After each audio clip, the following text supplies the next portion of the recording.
দর্শক স্বাগত জানাচ্ছি ৭১ মুখোমুখি অনুষ্ঠানের সাথে আছে আমি শফিক আহমেদ। সাম্প্রতিক পরিস্থিতি নিয়ে আজ আমাদের ৭১ টেলিভিশন স্টুডিওতে বিস্তারিত কথা বলতে উপস্থিত আছেন বাংলাদেশে যিনি পরিচিত মুখ আর মূলত সিনিয়র সাংবাদিক, আমাদেরও সিনিয়র, অনেক সিনিয়র মানুষ, মাসুদ কামাল। আপনাকে স্বাগত জানাচ্ছি আমাদের অনেকদিন পরে ৭১ টেলিভিশন স্টুডিওতে আপনাকে পেয়ে আর কি। আসলে দর্শকরা নিশ্চয়ই আজকে আপনার কাছ থেকে অনেক বিশ্লেষণ শুনবেন। একই রকমভাবে নতুন রাজনৈতিক দল যার বয়স ৭ দিন পার হলো, জাতীয় নাগরিক পার্টির যুগ্ম সদস্য সচিব আলাউদ্দিন মোহাম্মদ, আপনাকেও স্বাগত জানাচ্ছি। শুরুতেই আলোচনায় আমরা আসতে চাই যে আপনারা তো দীর্ঘদিন ধরে অর্থাৎ গণ অভ্যুত্থানের এই ৭ মাস পর রাজনৈতিক দল হিসেবে জাতীয় নাগরিক কমিটি থেকে এবং বৈষম্যবিরোধী ছাত্র আন্দোলন এই দুয়ে মিলে জাতীয় নাগরিক পার্টি। তো এই ৭ দিনের মধ্যে আমরা মূল্যায়ন করা সহজ না বা মূল্যায়ন করার সময়ও না ৭ দিন, কিন্তু আমরা দু একটি ঘটনা দেখছি যে এটি দর্শকদের পরিষ্কার করবেন কিভাবে যে আপনাদের অন্যতম নেতা সার্জিস আলমের একটি ৩০০ ফিটের সড়কে একটি ঘটনা ঘটেছে, সেখানে ছাত্রদলকে দায়ী করেছে জাতীয় নাগরিক কমিটি পার্টি এবং একই রকমভাবে ছাত্রদলও সংবাদ সম্মেলন করে আপনাদেরকে এক ধরনের দায়ী করেছে এবং ছাত্রদল তারা তদন্ত কমিটি করেছে এবং বিভিন্ন জায়গায় সমন্বয়কদের আটক করা হচ্ছে এবং সমন্বয়কদের দায় নিতে রাজি নন জাতীয় নাগরিক কমিটি। পরিষ্কার করুন। ধন্যবাদ। আপনার মাধ্যমে আমি দর্শকদেরও ধন্যবাদ জানাতে চাই। যে ঘটনাটির কথা শুরুতেই বললেন যে সার্জিস আলম নর্থ সাউথ বিশ্ববিদ্যালয়ে এসে হামলার শিকার হন কিংবা তার সামনে বিদ্যমান দুটি পক্ষের মধ্যে তর্কাতর্কি হয় এবং হাতাহাতির ঘটনা ঘটে, তার পরিপ্রেক্ষিতে যেই সমন্বয়ক এবং সমন্বয়কদের সাথে জাতীয় নাগরিক কমিটি এবং নতুন রাজনৈতিক দল জাতীয় নাগরিক পার্টির সম্পর্ক কি, মূলত এই বিষয়টা যদি আমরা দেখতে চাই, প্রথমে আমাদের বুঝতে হবে যে সমন্বয়ক যারা বৈষম্যবিরোধী ছাত্র আন্দোলনে অংশগ্রহণ করেছে সারা দেশ থেকে, থানা পর্যায় থেকে শুরু করে জেলা বিভাগীয় পর্যায়ে এবং বিশ্ববিদ্যালয়গুলোতে, মূলত তারাই সমন্বয়ক পরিচয় আজকে যারা এখন আছেন। কিন্তু আমরা দেখি যে কেন্দ্রীয় সমন্বয়ক যে ১৫৩ জন, এর বাইরে যেই সমন্বয়করা বেশিরভাগ সময়ে তারা আসলে আন্দোলনের সময় অর্গানিকভাবে গ্রো হয়েছেন তার এলাকায়, যারা কেন্দ্রের সাথে সেভাবে সম্পর্কিত অনেকেই ছিলেন না, কারণ এই আন্দোলনটি আসলে এইভাবে কোনো কেন্দ্রীয় নির্দেশনার উপর নির্ভরশীল ছিল না, এগুলো ছিল জনগণের স্বতঃস্ফূর্ত আন্দোলন। তো সেই প্রেক্ষাপটে আমরা গত ৭ মাসে যেটা দেখেছি, সমন্বয়করা বিভিন্ন জায়গায়, বিশেষ করে ঢাকার বাইরের যে অঞ্চলগুলো, সেখানে সমন্বয়করা বিভিন্ন সরকারি কার্যক্রম, অপরাধ এবং যে রাষ্ট্রের ক্ষমতাকে অপব্যবহারের সাথেও যুক্ত হয়ে গিয়েছে। তো এইটার প্রেক্ষিতে বৈষম্যবিরোধী ছাত্র আন্দোলন যেই কাজটা করেছে, তারা প্রথমত একটি কমিটি গঠন করার চেষ্টা করেছে সারা দেশে, যাদেরকে সাংগঠনিক শৃঙ্খলার মধ্যে নিয়ে আসা যায়।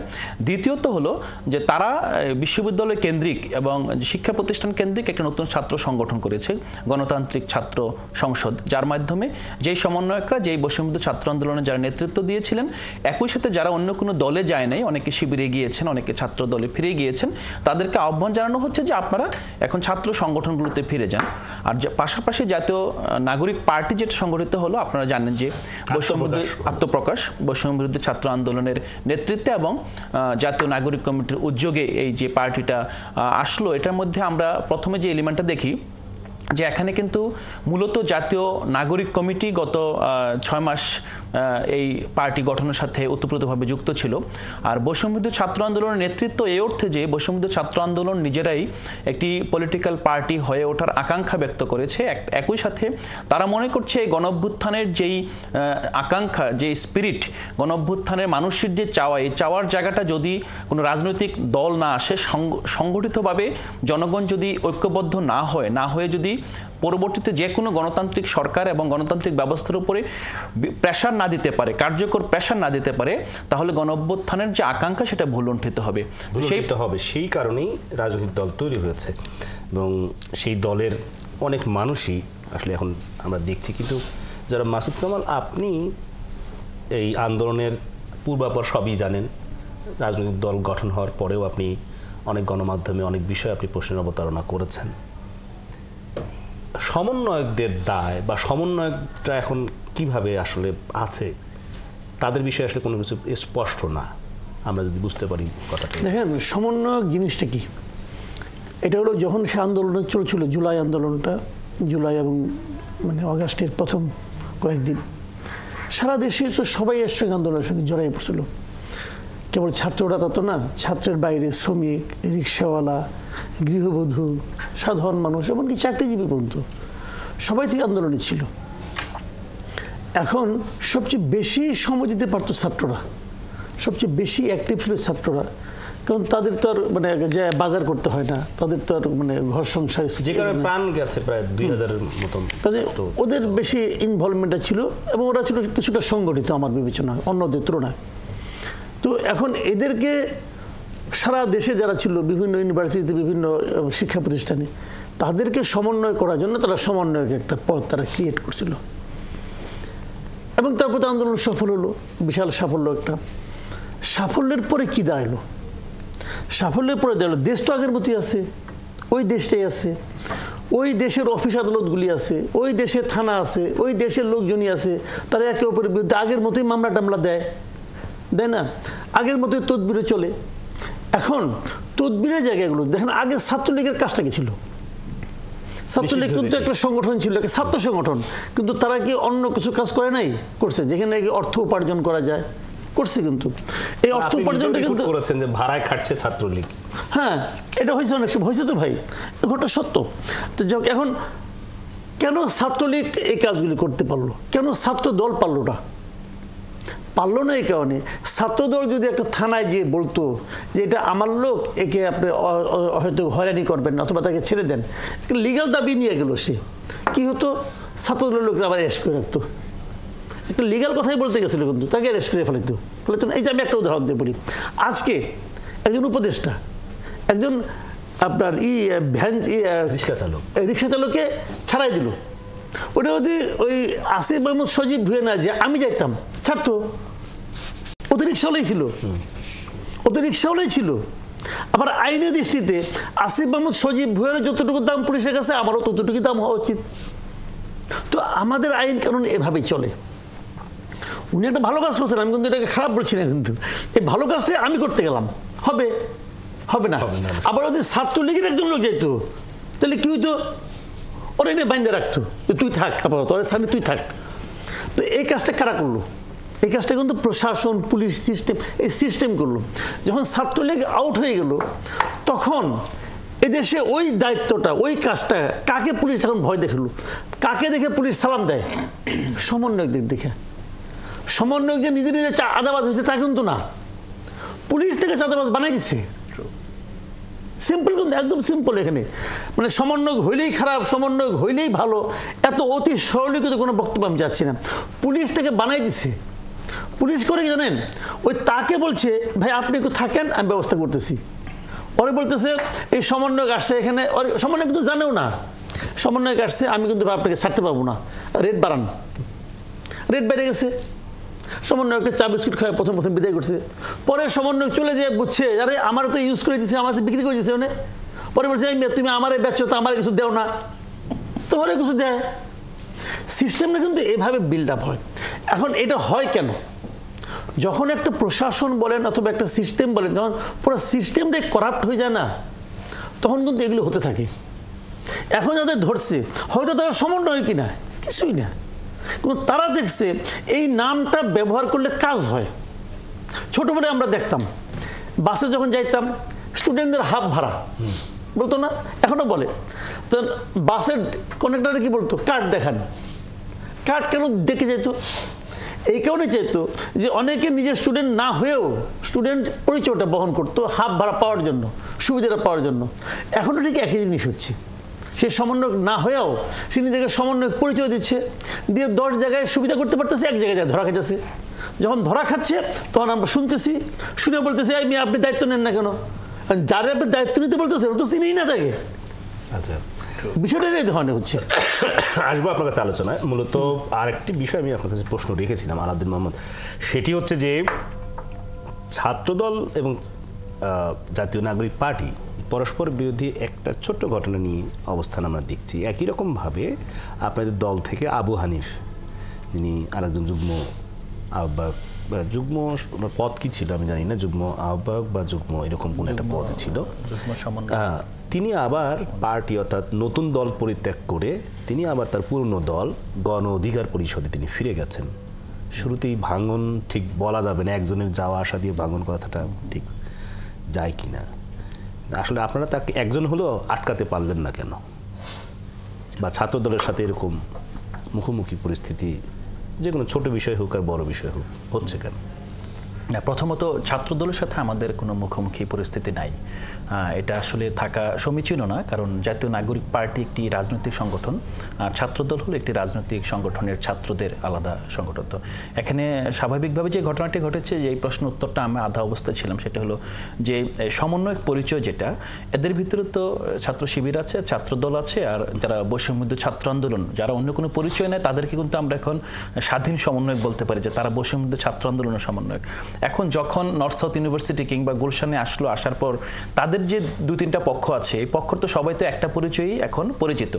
এখন এই যে পরিচয়ের একটা দ্বন্দ্ব তৈরি হচ্ছে, যে এখানে কে কার পারপাস সার্ভ করছে, তো এই প্রেক্ষাপটে কিন্তু আজকে নাহিদ ইসলাম আপনারা খেয়াল করেছেন যে মিডিয়ার প্রশ্নের উত্তরে প্রেক্ষিতে বলে দিয়েছেন যে আসলেই যেহেতু এই সংগঠনগুলো ছাত্রদের জন্য আলাদা সংগঠন হয়েছে, অন্য যারা আগের সংগঠন ছিল তারা সেখানে ফেরত গিয়েছে, নতুন রাজনৈতিক দল হয়েছে, তো সেই অর্থে তো আসলে তাদের আসলে অস্তিত্ব থাকার কথা না, যে সমন্বয় কিংবা বৈষম্যবিরোধী ছাত্র আন্দোলন। এখন সেটা হয়তো বা ফার্দার মানে থাকার মানে সেই অর্থে থাকার কথা না, মিনস এখনো আছে। আর পার্টি থেকে চলে যাওয়ার বিষয়, পার্টিতে চলে যাওয়ার বিষয়, সেটা মূলত আপনারা জানেন যে আমরা চেয়েছিলাম যে গণঅভ্যুত্থানের মাধ্যমে যেই পক্ষগুলোর মধ্যে একটা ঐক্য তৈরি হয়েছে, রাজনৈতিক দলে যারা অংশগ্রহণ করতে চায়, হ্যাঁ, তারা যাতে সবারই অংশগ্রহণ থাকে। তো সেই প্রেক্ষাপটে কিন্তু আমাদের এখানে বাম দল থেকে, আপনার ডান বিভিন্ন দল থেকে, কওমি মাদ্রাসা ব্যাকগ্রাউন্ড থেকে, তরুণ আলেম সমাজ থেকে, সবগুলো জায়গা থেকে কিন্তু প্রতিনিধিত্ব রাখা হয়েছিল। গণ অধিকার পরিষদের যেই নেতাকর্মীরা 3 জন এখানে এসেছিলেন, তারা মূলত তাদের যেই সেখানকার রাজনৈতিক হতাশা ব্যক্ত করে তারা নতুন সংগঠনে সে যোগ দিয়েছিলেন। আপনারা জানেন যে আজকেই আমাদের জাতীয় নাগরিক পার্টির প্রথম সাধারণ সভা অনুষ্ঠিত হয় এবং পরিচিতি পর্ব, আমরা 200+ যারা এখানে নেতাকর্মী আছি আমরা একে অপরের সাথে পরিচিত হই। এখন পরিচিতি পর্বের আগেই যখন তারা তাদের পুরনো সংগঠনে ফিরে যায়, আমার মনে হয় যে এটা খুবই বড় আসলে কোনো ব্যাপার আমাদের জন্য না, বিকজ আমরা তো পরিচিত হওয়ার সুযোগ পাইনি। মানে ছাত্রলীগ, নিষিদ্ধ ছাত্রলীগ বা আওয়ামী লীগ বা এই ধরনের কোনো ব্যক্তি বা কেউই পরিচয় গোপন করে ভিন্ন নামে জাতীয় নাগরিক পার্টিতে যোগদান করছে? আমরা এখন পর্যন্ত জাতীয় নাগরিক কমিটি মূলত কেন্দ্রীয় কমিটি হয়েছে। আপনারা জানেন যে পরবর্তীতে মহানগর কমিটি হবে, বিভাগীয় কমিটি হবে। এখন আমরা খুবই সচেতন, কেন্দ্রীয় কমিটিতে এখন পর্যন্ত এরকম কোনো নজির নাই। আমরা প্রতিটা ব্যক্তিকে আমরা চেষ্টা করেছি যথাসম্ভব ফেসিবাদের দোসর না এবং ফেসিবাদ বিরোধী আন্দোলনে যারা যুক্ত ছিলেন তাদেরকে কিন্তু এই পার্টিতে স্থান দেওয়া হয়েছে। আমরা ভবিষ্যতে আমরা চেষ্টা করব যাতে আমাদের অন্যান্য যখন কমিটি হবে যথাসম্ভব ফেসিবাদ বিরোধী শক্তিকে আমরা আমাদের কমিটিতে অন্তর্ভুক্ত করার। আচ্ছা, আরেকটি বিষয় মাসুদ, আপনি যেহেতু ছাত্র দল বা ছাত্রলীগের কথা আপনি তুলনামূলক একটা চিত্র বলেছেন ঘটনার সময়ের ব্যবধানে, ছাত্র দল বা বিএনপির অনেকের বিরুদ্ধে অভিযোগ উঠেছে এবং কয়েকশো নেতাকর্মীর বিরুদ্ধে তার ব্যবস্থাও নিয়েছে। তো নির্বাচন তো ডিসেম্বর মাসে হবার কথা, আন্দোলন সবেমাত্র সফল হলো। সেই আন্দোলনে শুধু বিএনপি, ছাত্রদল, বৈষম্য বিরোধী ছাত্র শিবির সবাই মিলিত অংশগ্রহণ করেছে। হঠাৎ করে এই ধরনের সংবাদ আসছে কেন যে তারা বিভিন্ন জায়গায় চাঁদাবাজি, বিভিন্ন জায়গায় তাদের টেন্ডার বা প্রভাব বিস্তার করা এবং সংঘর্ষের মতো ঘটনা নিজেদের মধ্যে বা সাধারণ দোকানদারদের সাথেও ঘটছে? এটা হয়েছে কি, চাঁদাবাজিটা তো অনেক দিন ধরে ছিল। চাঁদাবাজি কিন্তু আমাদের এখানে একটা জিনিস, যখন একটা অন্যায়, একটা খারাপ কাজ যখন দীর্ঘদিন ধরে ধারাবাহিকভাবে প্রায় 15 বছর চলে, তখন কিন্তু ওইটা অনেক সময় নিয়মের মতো হয়ে যায়। মানুষ মনে করে এটি স্বাভাবিক। তো হঠাৎ করে এই চাঁদাবাজিটা যারা করতো তারা হঠাৎ করে নাই হয়ে গেছে। ওখানে একটা চেয়ার খালি বসে মানে পড়ে আছে, ওই চেয়ারে যে আগে বসতে পারবে সেই টাকাগুলি পাবে। সিস্টেম কিন্তু এইটাই। এখন ওই চেয়ারে কে বসবে? ধরা যাক সবচেয়ে পাওয়ারফুল হলো বৈষম্যবিরোধী ছাত্র আন্দোলন, তারা সবচেয়ে পাওয়ারফুল, তো তারা ওখানে বসলে আর কেউ বসে না, এরকম হতে পারে। এখন তারা যে বসবে তাদের তো যতগুলি চেয়ার অতগুলি লোকই নেই, মানে চাঁদাবাজের অত লোক নেই, অথবা তারা অতটা বিস্তৃত না, একদম গ্রাম পর্যায়ে নাই, অথবা থাকলেও তারা স্টুডেন্ট, তাদের ওই মতলব নাই, চিন্তা নাই, হয়তো উপলব্ধিও নেই, বুঝেও না যে নিজে কী করতে হবে। কাজেই তারা ওখানে খুব একটা যায় নাই। গেছে কারা? যারা আগে চাঁদাবাজিতে অভ্যস্ত, যারা জানে বসলে বলে কেমন চাঁদা আদায় করতে হয়।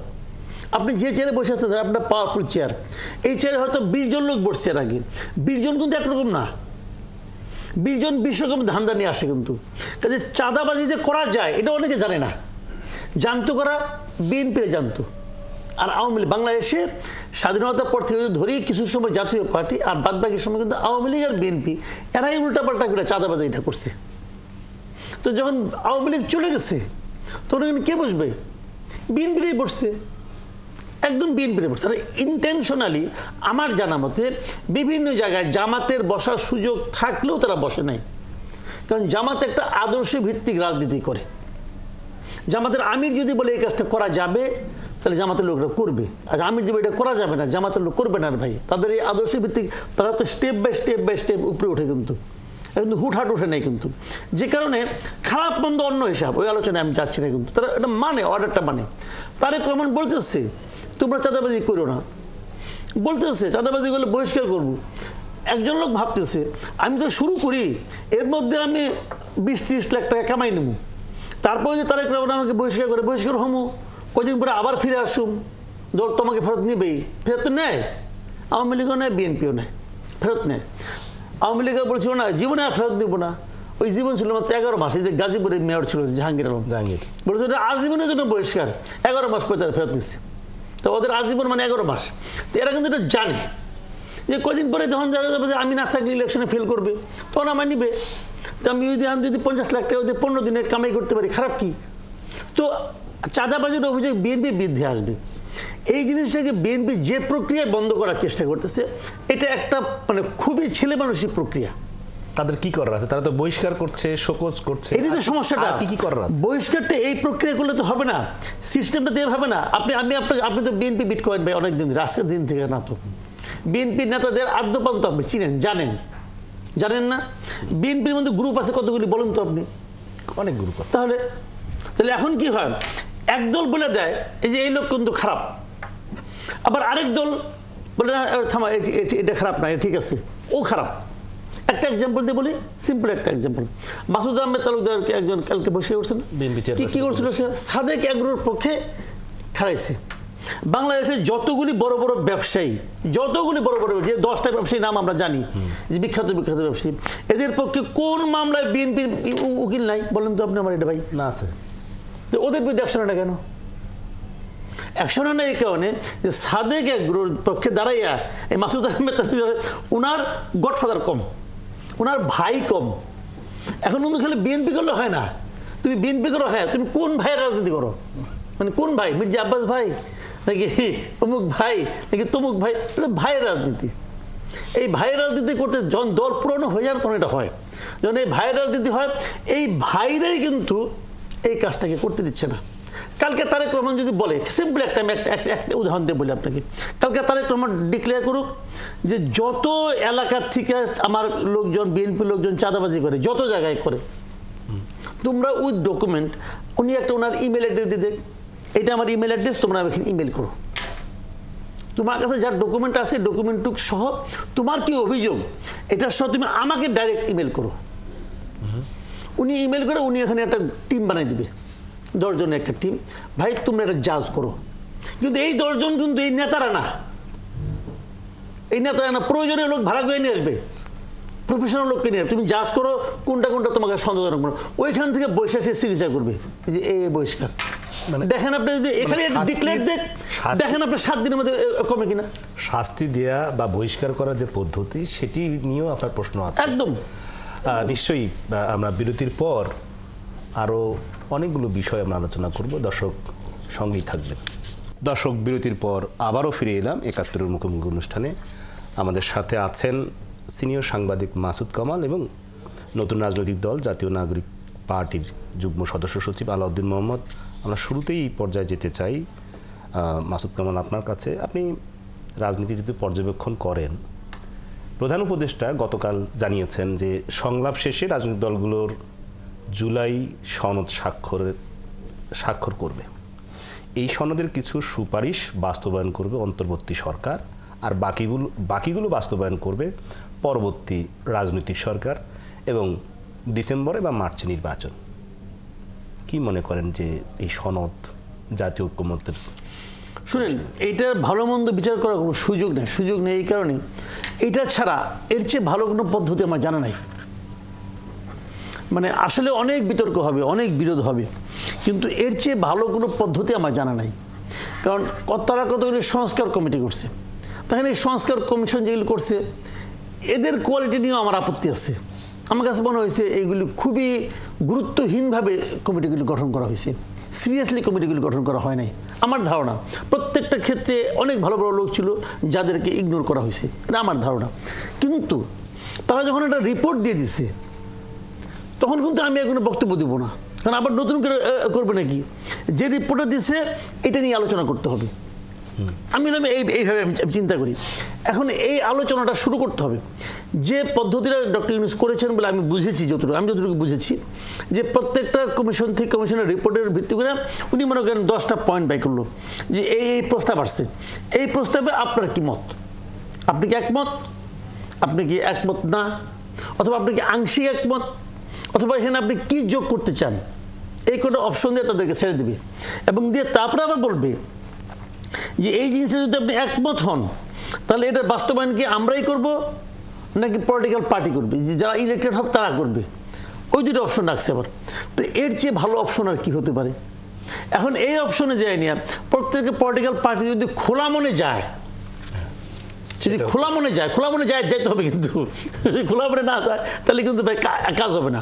তাহলে আপনি প্রত্যেকটা পয়েন্ট নিয়ে আপনি আপত্তি করলেন, তাহলে তো কিছু হইল না। যদি খোলা মনে যায় সবাই, আমি মনে করি এইখান থেকে একটা ভালো কিছু বের হতে পারে, এটা আমি মনে করি। হয়তো মানে 50টা প্রস্তাব আছে, সেখান থেকে 5টা বাড়িল, বললো যে 5টা এখনই বাস্তবায়ন করেন, আর বললো 7টা আমরা পরবর্তী পলিটিক্যাল গভর্নমেন্ট করলো, এই 12টা, আর মনে করেন হলো 38টায় বাতিল হোক, 38 কোনো সমস্যা নেই। 12টা তো আসলো, এই 12টা পয়েন্টে আপনারা একমত হইলেন, ঠিক আছে, ইলেকশন করেন। ওনার জন্য এর চেয়ে ভালো আমি আর কোনো পদ্ধতি দেখি না। নিশ্চয়ই সেই ভালো পথেই এগোবে এবং দেখা যাক কি হয়। মানুষের আত্মত্যাগের বিনিময়ে যে জুলাই আগস্টের আন্দোলন এবং এই ভেঙে পড়া রাষ্ট্রকে নিশ্চয়ই সেটি আবার পুনর্গঠিত হবে। আপনার কাছে আসতে চাই যে ডিসেম্বর বা মার্চে নির্বাচন, জাতীয় নাগরিক পার্টি নির্বাচনের জন্য তার নিবন্ধন সহ সামগ্রিক প্রস্তুতি অনেক বড় বিষয়, কি করছেন? আপনারা শুরুতেই বললেন যে জাতীয় নাগরিক পার্টি 1 সপ্তাহ বয়স হলো, যে 1 সপ্তাহ এর মধ্যে আমরা রমজানে আছি। বাংলাদেশে স্বাভাবিকভাবেই রোজার মাসে জনগণের সাথে আসলে যোগাযোগের একটাই ওয়ে হলো যে ইফতার পার্টি। তো এর বাইরে আসলে আমরা কোনো আউটডোর অ্যাক্টিভিটিসে এখনই যাচ্ছি না। তো আমরা মূলত এখন যেটা করছি, আমাদের কর্মসূচি আমরা প্রণয়ন করছি, পাশাপাশি নিবন্ধনের জন্য যে শর্তগুলো লাগে শর্তগুলো আমরা পুঙ্খানুপুঙ্খভাবে বিশ্লেষণ করছি, যে কোন কোন জায়গায় আমরা এগিয়ে আছি, কোন কোন জায়গায় আমাদের গ্যাপ আছে, সেগুলো আমরা পূরণ করে দ্রুতই আমরা নিবন্ধনের দিকে যাব। আর নির্বাচনের যেই সময়সীমা, আমরা আসলে মূলত শুধু সময় না, নির্বাচনের প্রেক্ষাপটকে আমরা বিবেচনা করতে চাই। এখন এই 2025 সালে কিংবা 26 সালে যে নির্বাচনটি হবে সেটা গত 55 কিংবা 53 বছরের সাধারণ কোনো প্রেক্ষাপটের উপর ভিত্তি করে না। এই নির্বাচনটি সম্পূর্ণ ভিন্ন একটি প্রেক্ষাপটে। যখন আমরা দেখেছি যে বাংলাদেশে গণতান্ত্রিক ধারা প্রশ্নবিদ্ধ হচ্ছিল, গণতান্ত্রিক ধারার একটা ফেসিবাদী কাঠামোর মধ্যে পড়ে গিয়েছিল, বর্তমানের যে সময়টাকে আমরা দেখি যে গণতন্ত্র থেকে ফেসিবাদ থেকে গণতন্ত্রে উত্তরণের পর্যায়টা হিসেবে আমরা এই সময়টাকে বিবেচনা করছি। তো এই পর্যায়ে আমাদের এই নির্বাচনটা স্বাভাবিকভাবে এটা একটা আপনার ম্যাসিভ ট্রানজিশন জাতির জন্য নিয়ে আসতে হবে। আদারওয়াইজ এই নির্বাচনটা যদি স্বাভাবিকভাবে শুধু রিজাইম চেঞ্জ নির্বাচনে পরিণত হয়, তখন আমরা মনে করি যে এই গণঅভ্যুত্থান এবং গণঅভ্যুত্থানের যে শহীদ আহত, তাদের যে আকাঙ্ক্ষা, তাদের যে স্পিরিট, এটা ভুলণ্ঠিত হবে।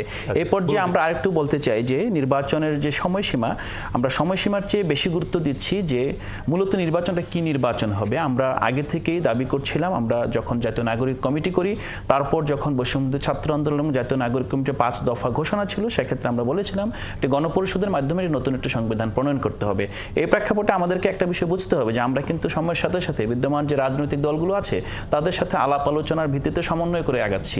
যেমন আমরা যখন বুঝতে পারছি যে এখানে বিএনপি সহ অন্যান্য বড় যে রাজনৈতিক দলগুলো আছে তারা গণপরিষদ নির্বাচনকে ভয় পাচ্ছে, তখন কিন্তু আমরা নতুন ফর্মুলা নিয়ে আসছি যে হ্যাঁ, তাহলে আপনার 70 সালের যে LFU, সেই প্রেক্ষাপটে আপনার দেখা যায় গণপরিষদ নির্বাচন এবং সংসদ নির্বাচন একই নির্বাচনে হতে পারে। তো সেক্ষেত্রে আপনার যারা নির্বাচিত হয়ে আসবেন তারা একটি গণপরিষদের মাধ্যমে নতুন সংবিধান প্রণয়ন করবেন, পাশাপাশি তারা সাংসদের হিসেবে কার্যক্রম পরিচালনা করবেন। এই প্রেক্ষাপটে আমরা জাস্ট শেষ যে কথাটা বলতে চাই সেটা হলো যে বাংলাদেশে এখন যে বিদ্যমান ব্যবস্থা, আমরা যে বিদ্যমান ব্যবস্থায় আমরাকে বলছি যে একটা নতুন রিপাবলিকের দিকে আমরা যাচ্ছি, নতুন second Republic definitely second Republic মূলত আমরা দেখেছি দীর্ঘদিন ধরে বাংলাদেশের যে গণতান্ত্রিক প্রতিষ্ঠানগুলো গণতন্ত্রের বিপরীতে দাঁড়িয়ে এখানে একনায়কতন্ত্র, স্বৈরতন্ত্র এবং ফেসিবাদের চর্চার উর্বর ভূমি হয়ে পড়েছিল। আমরা যে ট্রানজিশন হচ্ছে, ট্রানজিশনে যদি আমরা সম্পূর্ণভাবে একটা গণপরিষদ নির্বাচনের মাধ্যমে নতুন একটা গণতান্ত্রিক সংবিধানের মাধ্যমে এগুতে পারি, সেই অবস্থার পরে যে রাষ্ট্রটা আসবে, যে কাঠামোটা আসবে, রিপাবলিকটা আসবে, আমরা কিন্তু সেটাকে সেকেন্ড রিপাবলিক বলছি। সেকেন্ড রিপাবলিক বলতে অতীতের সবকিছু ভেঙে দেওয়া না, বরং অতীতের ধারাবাহিকতায় নতুনভাবে নিজেদেরকে নিজের নতুন আকাঙ্ক্ষা নিয়ে আত্মপ্রকাশের যেই আপনার আইডিয়া, এটার বাস্তবায়নটা হলো সেকেন্ড রিপাবলিক। কি বলবেন? সেকেন্ড রিপাবলিক, গণপরিষদ নির্বাচন, একই সাথে জাতীয় সংসদ নির্বাচন, গণপরিষদের নির্বাচনে যারা বিজয়ী আসবেন তারা সংবিধান সংশোধন করবেন, যারা সংসদে সদস্য হিসেবে নির্বাচিত হয়ে আসবেন তারা সংসদের কার্যক্রম পরিচালনা করবেন। সম্ভব না, না অসম্ভব কোনো কিছুই না, এটা আসলে দরকার হলো সদিচ্ছা। বিষয়টা হলো কি, আপনি যদি গণপরিষদ নির্বাচন করেন, দেখেন আমাদের কিন্তু কোনো গণপরিষদ নির্বাচনে সেভাবে কোনো অভিজ্ঞতা নাই। আমাদের যেটা 70-এ যেটাকে গণপরিষদ বলা হচ্ছিল সেটা হলো ওই সময় দুইটা নির্বাচন হয়েছিল আমাদের এখানে, একটা হলো প্রাদেশিক পরিষদ, একটা জাতীয় পরিষদ। তো তারপরে তো জাতীয় পরিষদ ভেঙে গেলাম, পাকিস্তানের সাথে আলাদা হয়ে গেলাম। আর আলাদা হয়ে যাওয়ার পরে যা থাকলো আমাদের এখানে, প্রাদেশিক পরিষদও থাকলো, জাতীয় পরিষদও থাকলো। তারা মিলে যে কজন ছিল সবাই মিলে তার মানে তখন বঙ্গবন্ধু শেখ মুজিব বলেন যে এরাই হলো গিয়ে আমার গণপরিষদ সদস্য, এরাই মিলে আমার করবে, এই সংবিধান প্রণয়ন করবে উনি বলেন। এটার সঙ্গে কিন্তু তখন অনেকে দ্বিমত পোষণ করছিল, মৌলানা ভাসানী এর সঙ্গে দ্বিমত পোষণ করছিল, এইভাবে এটা হয় না। যেহেতু উনি করেছেন, উনি তখন একাই যা বলতেন ওইটাই তো মানে সব কিছু হইতো। তো তারা মিলে একটা করলো, সংবিধানকে প্রণয়ন করলো। ৭২-এর 16ই আগস্ট সংবিধান মানে হইলো, পাশ হইলো সংসদ, এই গণপরিষদে পাশ হওয়ার পরে ওই দিন রাত্রে 12টার সময় তারা সবাই রিজাইন করলো, কিন্তু গণপরিষদ বিলুপ্ত হয়ে গেল। আমাদের এই দেশে গণপরিষদের একটা মাত্র এক্সাম্পল আছে এইভাবে, তাও এটা আধা খেসে গণপরিষদ আমি মনে করি। আচ্ছা ফাইন, এখন আমার কোশ্চেনটা হলো, ওনারা যে গণপরিষদটা চাচ্ছেন সংবিধান করার জন্য, একসঙ্গে নির্বাচনের প্রস্তাবটা আমার পছন্দ হয়েছে, ধরলাম একসঙ্গে হলো নির্বাচনটা, সেক্ষেত্রে একসঙ্গে কি দুটো ব্যালট হবে এবং ওখানে কি দুজন প্রার্থী থাকবে, নাকি একই ব্যক্তি জাতীয় পরিষদের সদস্য হবে, গণপরিষদের সদস্য হবে? যদি দুইটাই হয় একই ব্যক্তি তাহলে সহজ, তাহলে আমার কোনো বক্তব্য নেই। আর যদি আলাদা হয়, দুই ব্যক্তি হয়, যে গণপরিষদের জন্য একটা আবার ওটার জন্য আরেকটা, তারপরে গণপরিষদের সংবিধান পাশ করার পর তারা পদত্যাগ করবে, যদি ওইটা হয় তাহলে আমি মনে করি জটিলতা বাড়বে। এটা হলো আমার ধারণা। কেন বাড়বে এটা বিস্তারিত ব্যাখ্যা যদি পরে প্রস্তুত করেন তখন জমা দিতে পারবো। আর সেকেন্ড রিপাবলিক যে জিনিসটা হলো, সেকেন্ড রিপাবলিক না আমার কাছে আমি এটা কনফিউজ, আমি কনফিউজ করেন সেটা আমি বলি। আপনার নামে কি নাম দিলেন সেটা এক জিনিস না, বিষয়টা হলো নীতিটা কি, করবেনটা কি। আমি একটা এক্সাম্পল দিয়ে বলি, আপনাদেরকে সংবিধান করবেন, তাই না? সংবিধানটা কি? এটার আলোকে দেশ চলবে। মানছে যে সংবিধানটা আমরা খুব খারাপ বলতেছি, খুব খারাপ সংবিধান বলতেছি, যেটাকে হাসিনার সংবিধান ছিল, ওটাকে আমি হাসিনার সংবিধানই বলি। ওই সংবিধানে কোথাও লেখা ছিল যে প্রধানমন্ত্রী বোন তার সঙ্গে সমস্ত রাষ্ট্রীয় প্রোগ্রামে যাবে? লেখা ছিল? ছিল না, কিন্তু গেছে না, সব জায়গাতে গেছে। আচ্ছা ফাইন, তাহলে উনি কি সংবিধান মানছে? সবচেয়ে খারাপ সংবিধানটাও সে মানে নাই, তাহলে দোষটা সংবিধানের না তার? আমি আরো বড় প্রেক্ষাপটে আপনি যাই বলি, যেমন ধরুন কোরআন শরীফ, প্রত্যেকটা মুসলমানের জন্য তো এটাই সংবিধান, এটাই সংবিধান না? আপনি মুসলমান, আমি মুসলমান, আমি আর আপনার জীবনযাপন কি এক ভাই? একটা তো। আপনি কি করি, আমি করি কি আমার সুবিধা অনুযায়ী ওটাকে নেই, আমি যতটুকু আমার সুবিধা ওইটুকু আমি বলি, বলার সময় ওইটুকু বলি কিন্তু। হ্যাঁ, কাজে সংবিধানটা খুব পাওয়ারফুল যদি সবাই সংবিধানটাকে মানে না, এটার না মানে ওটার বই। এটার বড় উদাহরণ আছে, সেটি হচ্ছে যে বাংলাদেশের নির্বাচন যে আইন, সেই আইন সারা পৃথিবীর আইন যদি এক পাশে নিয়ে আসা হয়, আর বাংলাদেশের নির্বাচনের আইন যদি আরেক পাশে নিয়ে আসা হয়, বাংলাদেশ আইন সবচেয়ে শক্তিশালী। যেন এখানে কোনো মানে মানে ভালো আইন, অনেক ভালো আইন, অনেক শক্তিশালী আইন। না মানে নির্বাচন তো 2014 সালের দিনের মানে 153 আসন, এবং একই রকম ভাবে 2018 সাল দিনের ভোট রাতে এমনকি 7 জানুয়ারি যদি না মানে না তাহলে কেমনি করে হবে? প্র্যাকটিসের এখন সমস্যা। কোশ্চেনটা হলো এটা যে আমরা এমন এক জাতি, সবচেয়ে ভালো জিনিস এনে দেন, দেখবেন আমরা ওটাকে নষ্ট করে নেব, আমরা অভ্যাস রয়েছি। নিশ্চয়ই এই বিষয়গুলো নিয়ে আমরা বিরতির পর আবার দর্শক বিরতির পর আরও বেশ কয়েকটি গুরুত্বপূর্ণ বিষয় নিয়ে আমাদের সাথে যুক্ত থাকবেন সিনিয়র সাংবাদিক মাসুদ কামাল এবং জাতীয় নাগরিক পার্টির যুগ্ম সদস্য সচিব আলাউদ্দিন মোহাম্মদ। আমাদের সঙ্গেই থাকুন। দর্শক বিরতির পর আবারও স্বাগত জানাচ্ছি ৭১ মুখোমুখি অনুষ্ঠানে। আমরা বিরতির পর যেহেতু আমাদের হাতে সময় কম, আমরা সরাসরি প্রশ্নে চলে যাই। গণপরিষদ নির্বাচনের ফরম্যাট বা গণপরিষদ নির্বাচন সংবিধান সংস্কার করবে, এইসব বিষয় আসলে অনেকটা পরিষ্কার করার ব্যাপার আছে। যদিও আমাদের হাতে সময় কম, আপনি খুব সংক্ষেপে যদি যেটা আপনারা চাচ্ছেন, আপনাদের দাবি, সেটি আপনারা পরিষ্কার করতে পারেন। হ্যাঁ, মূলত আমরা যে গণপরিষদ নির্বাচনের দাবি জানাচ্ছি, এটার যে গ্রাউন্ড আছে সেটার একটা বড় প্রমাণ হলো যে বিএনপি কিন্তু এই যে সংবিধানের ১৫৩ অনুচ্ছেদের মধ্যে ৬২টা অনুচ্ছেদ সংস্কারের জন্য সংসদ কমিশনের প্রস্তাব দিয়েছে, আমরাও প্রস্তাব দিয়েছি, এবং প্রতিটা রাজনৈতিক দল ফ্যাসিবাদ বিরোধী তারা কিন্তু সংবিধান সংস্কার কমিশনে সংস্কার প্রস্তাব দিয়েছে। তো এই সংবিধান যে সংস্কার করতে হবে এ ব্যাপারে কিন্তু কারো কোনো দ্বিমত নেই। দ্বিমত আছে কি নিয়ে? দ্বিমত আছে প্রসেস নিয়ে, কোন প্রসেসে এটা সংস্কার হবে অথবা নতুন একটা সংবিধান হবে। তো এখন আমরা খুব সিম্পলি যে একদম সারা বিশ্বেই যেই পদ্ধতিতে সাধারণত সংবিধান লেখা হয়ে থাকে, আমাদের পার্শ্ববর্তী রাষ্ট্র নেপাল, শ্রীলঙ্কা, ইভেন আশেপাশে প্রতিটা গণতান্ত্রিক দেশে যেভাবে লেখা হতো, আমরা চাচ্ছি যে বাংলাদেশে 1970 সালের যে গণপরিষদটা ছিল, গণপরিষদ ছিল একটা এটা রিপ্রেজেন্টেটিভ ছিল না, এবং মুক্তিযুদ্ধের আগে যে পাকিস্তানের যে আইনের মাধ্যমে যে গণপরিষদটা গঠিত হয়েছিল, মূলত সেখানে প্রাদেশিক পরিষদ ছিল এবং গণপরিষদ ছিল। কিন্তু সেই বিষয়টি মাসুদ বলেছেন, আমি বলছি যে কিভাবে হবে। এখন আমরা যে ইয়াটা চাচ্ছি যে ব্যালটে হবে, একজন ব্যক্তি করবে নাকি দুজন ব্যক্তি করবে? আমি একটু পরিষ্কার করে দিচ্ছি। আমাদের প্রথম চাওয়া হলো একটা গণপরিষদ নির্বাচন লাগবে। গণপরিষদ নির্বাচন সেপারেট নির্বাচন। এখন যদি সেপারেট কোনো নির্বাচনে অন্য কোনো দলগুলো যদি আপত্তি জানায়, তারা যদি মনে করে নির্বাচন প্রলম্বিত হচ্ছে, তাহলে আমরা বলছি যে নির্বাচনে একই ব্যালটে গণপরিষদ এবং সংসদ নির্বাচন হতে পারে। এটা কিরকম? যে একই ব্যক্তি, সে হয়তো বা প্রথম 3 মাস, সাধারণত গণপরিষদ অধ্যাদেশে 120 দিন সময় দেওয়া হয়, তবে 180 দিন সময় দেওয়া হবে। এই সময়ের ভিতরে তারা কি করবে? একটা নতুন সংবিধান প্রণয়ন করে জাতির সামনে উপস্থাপন করবে। সংবিধান প্রণয়ন শেষ, তারা গণপরিষদ মেম্বার হিসেবে পদত্যাগ করবে। পদত্যাগ করার পর তারা একই ব্যক্তি সংসদ সদস্য হিসেবে নতুন করে শপথ নেবে। আবার এর বাইরে একটা বিষয় হতে পারে যে শুরু থেকেই যে একই সাথে গণপরিষদ বিতর্ক চলছে, আবার যেমন সপ্তাহের 3 দিন হতে পারে গণপরিষদ বিতর্ক, বাকি 3 দিন হতে পারে কার্যকর সংসদ। তো একই সাথে সে দুইটা রোল প্লে করতে পারে। আমার মনে হয় দর্শকরা খানিকটা পরিষ্কার হয়েছেন আপনার এই বক্তব্যে। জনাব মাসুদ কামাল, আপনি খুব সংক্ষেপে যে বক্তব্য বললেন, আলাউদ্দিন মোহাম্মদ, আপনি কি? না, এই প্রস্তাবটা ভালো, আমার কাছে কিন্তু খুব একটা খারাপ লাগছে না। যেমন আগে এই ব্যাপারটা আমি অতটা এভাবে বুঝিনি আর কি। আমি ভাবছিলাম ওইটা হবে, সময় ক্ষেপণ হতো, ওটা নিয়ে আমার আপত্তিও ছিল। কিন্তু এখন ওই যে ক্লিয়ার করলো জিনিস, যদি এরকম হয় আমি তো এতে খুব একটা খারাপ দেখি না।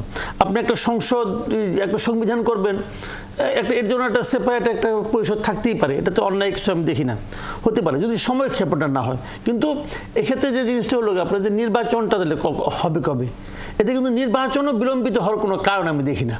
আর আরেকটা প্রশ্ন কালকে আসছিল, যেটা নিয়ে অনেক বিতর্ক হয়েছিল, নাহিদ ইসলাম আজকে এটা ক্লিয়ার করেছেন যে উনি ইলেকশন নিয়ে বলেছেন যে পুলিশ এখন নাজুক অবস্থায় আছে, কাজে ইলেকশন এই বছর করাটা কঠিন হতে উনি বলেছেন। তো এটাও ওনার বক্তব্য একটা অংশ ঠিক, যে আসলে পুলিশ খুব নাজুক অবস্থায় আছে। এক্ষেত্রে আমার প্রস্তাব হলো, আপনি পুলিশের উপর ডিপেন্ড করেন না, ইলেকশন আর্মিকে নামান, ইলেকশন আপনি আর্মিকে নামান, আর্মিকে নামে ইলেকশন করে ফেলান। ইলেকশনটা হতে হবে, কারণটা হলো কি যে আপনি যতক্ষণ পর্যন্ত একটা পলিটিক্যাল গভর্নমেন্ট না আসবে, ততক্ষণ পর্যন্ত আপনার বাইরের থেকেও কিন্তু অনেক কিছু পাবেন না। সবাই একটা স্টেবল গভর্নমেন্ট দেখতে চায়।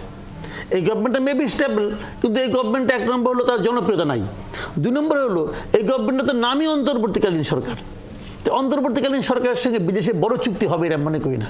তবে জাতীয় নাগরিক পার্টির যিনি আহ্বায়ক নাহিদ ইসলাম, তিনি কিন্তু বলেছেন যে তার নির্বাচন নিয়ে যে বক্তব্য সেটি খানিকটা মিসকোট করেছে রয়টার্স। তিনি নির্বাচন বিলম্বিত করার জন্য কোনো বক্তব্য দেননি, তিনি যে প্রেক্ষাপটে বক্তব্য দিয়েছেন সেটি ভিন্ন, সেই বিষয়ে তিনি বলেছেন। নিশ্চয়ই আজকের এই আলোচনায় বিশেষ করে গণপরিষদ নির্বাচনের যে ফরম্যাট সহ বিভিন্ন বিষয়ে আলোচনা হলো, নিশ্চয়ই দর্শকরা এই আলোচনা থেকে তাদের যেসব প্রশ্ন, সেসব প্রশ্নের উত্তর খানিকটা পরিষ্কার হতে পেরেছেন। দর্শক, ৭১-এর মুখোমুখি অনুষ্ঠান আজ এ পর্যন্তই।